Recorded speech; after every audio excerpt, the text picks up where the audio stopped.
انظروا هنا، أنا أمسك بيدي هذا الإنجيل الذي لا يعترف به الأخ سواجر، وكثيرون جدا من البروتستانت لا يعترفون بأنه كلمة الله. هذه هي نسخة الكنيسة الكاثوليكية من الإنجيل، نسخة إنجيل دوي أورينز.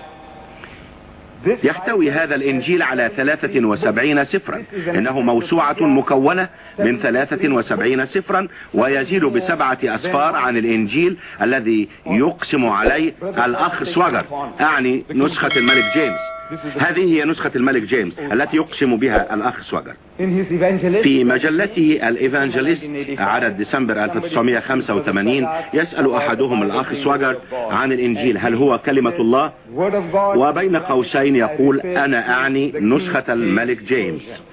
في مجلتك الإيفانجيليست عدد ديسمبر 1985 بخصوص نسخة الملك جيمس، لقد استبعدت نسخة الملك جيمس تلك الأسفار 7 الزائدة، استبعدتها ورفضتها.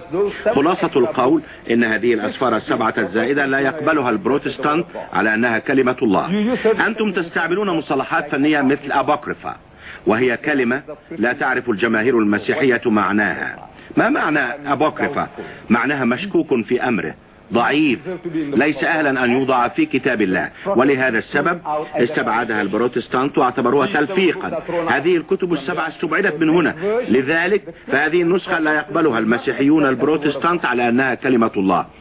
هل أنا محق؟ هذه النسخة ليست كلمة الله، إذن نطرحها جانبا.